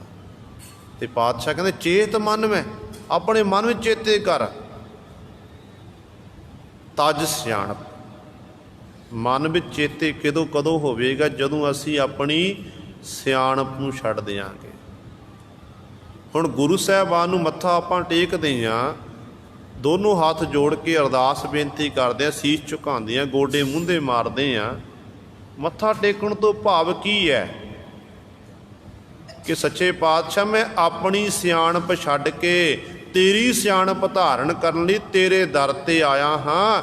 ਕਿਰਪਾ ਕਰਕੇ ਪਾਤਸ਼ਾਹ ਮੈਨੂੰ ਉਹ ਅਕਲ, ਉਹ ਸਿਆਣਪ ਬਖਸ਼ ਜਿਹਦੇ ਰਾਹੀਂ ਅਕਲੀ ਸਾਹਿਬ ਸੇਵੀ ਹੈ, ਜਿਹਦੇ ਰਾਹੀਂ ਮਾਲਕ ਮੈਂ ਤੈਨੂੰ ਚੇਤੇ ਕਰਦਾ ਰਹਾਂ, ਤੇਰੇ ਗੁਣਾਂ ਦਾ ਗਿਆਨ ਕਰਦਾ ਰਹਾਂ। ਤੇ ਜਦੋਂ ਆਪਾਂ ਇਸ ਤਰ੍ਹਾਂ ਸਿਆਣਪ, ਆਪਣੀ ਸਿਆਣਪ ਨੂੰ ਛੱਡ ਕੇ ਗੁਰੂ ਦੀ ਮੱਤ ਨੂੰ ਧਾਰਨ ਕਰ ਲਵਾਂਗੇ, ਫਿਰ ਗੁਰੂ ਸਵਾਰਿਓ ਆਪਣਾ ਭਲਾ ਹੋ ਜਾਵੇਗਾ, ਅਸੀਂ ਤਰ ਜਾਵਾਂਗੇ। ਤੇ ਸਤਿਗੁਰ ਛੋੜ ਸਗਲੇ ਭੇਖ। ਹੁਣ ਧਰਮ ਦੇ ਨਾਂ ਤੇ ਅਨੇਕਾਂ ਪ੍ਰਕਾਰ ਦੇ ਭੇਖ ਸੰਸਾਰ ਵਿੱਚ ਲੋਕਾਂ ਨੇ ਧਾਰਨ ਕੀਤੇ ਹੋਏ ਨੇ। ਹੁਣ ਦੇਖੋ, ਸਾਡੀ ਪੰਜਾਂ ਕਕਾਰਾਂ ਦੀ ਵਰਦੀ ਹੈ, ਪੰਜਾਂ ਕਕਾਰਾਂ ਦੀ ਵਰਦੀ ਸਾਡੇ ਗੁਰੂ ਦਾ ਹੁਕਮ ਹੈ ਕਿ ਪਹਿਨਣੀ ਹੈ। ਪਰ ਮਾਫ ਕਰਨਾ, ਜੇ ਆਪਾਂ ਪੰਜਾਂ ਕਕਾਰਾਂ ਦੀ ਵਰਦੀ ਪਹਿਨ ਕੇ ਨਿਤਨੇਮ ਨਹੀਂ ਕਰਦੇ, ਚੰਗੇ ਕੰਮ ਨਹੀਂ ਕਰਦੇ, ਪੰਜਾਂ ਕਕਾਰਾਂ ਦੀ ਵਰਦੀ ਪਹਿਨ ਕੇ ਚੋਰੀਆਂ, ਠੱਗੀਆਂ, ਜ਼ਾਰ ਮਾਰ ਇਤਿਆਦਿ ਕਰੀ ਜਾ ਰਹੇ ਆ, ਫਿਰ ਤਾਂ ਸਾਡਾ ਭੇਖ ਹੋ ਗਿਆ। ਪਰ ਜੇ ਆਪਾਂ ਇਹ ਪਹਿਨ ਕੇ ਗੁਰੂ ਸਵਾਰਿਓ ਆਪਾਂ ਗੁਰੂ ਨੂੰ ਚੇਤੇ ਕਰਦੇ ਹਾਂ, ਗੁਰੂ ਦਾ ਸ਼ੁਕਰ ਕਰਦੇ ਹਾਂ, ਗੁਰੂ ਗੁਰੂ ਜਪਦੇ ਹਾਂ, ਫਿਰ ਇਹ ਭੇਖ ਨਹੀਂ ਹੈ, ਫਿਰ ਇਹੋ ਜਿਹਾ ਪਹਿਨਿਆ ਹੋਇਆ ਲਿਬਾਸ ਗੁਰੂ ਦੇ ਦਰ ਤੇ ਪ੍ਰਵਾਨ ਹੈ। ਸੰਸਾਰ ਵਿੱਚ ਅਨੇਕਾਂ ਧਰਮ ਨੇ, ਹਰ ਇੱਕ ਧਰਮ ਦੀ ਆਪਣੀ ਆਪਣਾ ਲਿਬਾਸ ਹੈ।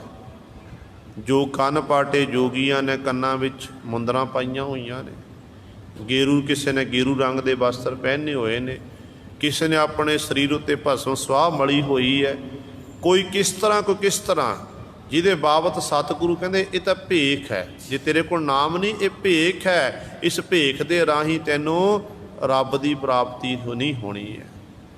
ਆਪਾਂ ਕਲਗੀਧਰ ਪਾਤਸ਼ਾਹ ਦੇ ਬਚਨ ਪੜ੍ਹਦੇ ਆ ਨਾ ਕਿ ਭੇਖ ਦਿਖਾਵੇ ਜਗਤ ਕੋ, ਲੋਗਨ ਕੋ ਬਸ ਕੀਨ, ਅੰਤ ਕਾਲ ਕਾਟੀ ਕਟਿਓ, ਬਾਸ ਨਰਕ ਮੋਲੀਨ। ਫਿਰ ਕਹਿੰਦੇ ਨਰਕਾਂ ਦਾ ਅਧਿਕਾਰੀ ਬਣੇਗਾ। ਇਸ ਕਰਕੇ ਕਹਿੰਦੇ ਛੋੜ ਸਗਲੇ ਭੇਖ, ਕਹਿੰਦੇ ਸਾਰੇ ਭੇਖ ਛੱਡ ਦੇ, ਆਪਣੇ ਮਨ ਵਿੱਚ ਇੱਕ ਪਰਮੇਸ਼ਰ ਵਾਹਿਗੁਰੂ ਨੂੰ ਚੇਤੇ ਕਰਨਾ ਕਰ।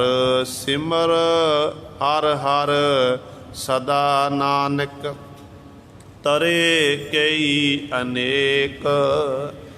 ਨਾਨਕ ਗੁਰੂ ਜੀ ਉਚਾਰਨ ਕਰਦੇ ਨੇ, ਕਹਿੰਦੇ ਸਿਮਰ ਹਰ ਹਰ ਸਦਾ ਨਾਨਕ, ਕਿ ਨਾਨਕ ਤਾਂ ਸਦੀਵੀ ਕਾਲ ਲਈ, ਸਦਾ ਦਾ ਸਦੀਵੀ ਕਾਲ ਲਈ ਉਸ ਵਾਹਿਗੁਰੂ ਨੂੰ, ਹਰੀ ਨੂੰ ਸਿਮਰਦਾ ਹੈ, ਹਰੀ ਨੂੰ ਚੇਤੇ ਕਰਦਾ ਹੈ। ਭਾਈ ਸਿਮਰਨ ਕਰਨਾ ਸਤਿਗੁਰੂ ਕੀ ਪ੍ਰਾਪਤ ਹੋਵੇਗਾ? ਤਰੇ ਕਈ ਅਨੇਕ, ਕਹਿੰਦੇ ਇਹ ਸਿਮਰਨ ਕਰਨ ਨਾਲ ਅਨੇਕਾਂ ਤਰ ਗਏ ਨੇ, ਜਿਨ੍ਹਾਂ ਦੀ ਗਿਣਤੀ ਨਹੀਂ ਕੀਤੀ ਜਾ ਸਕਦੀ ਹੈ।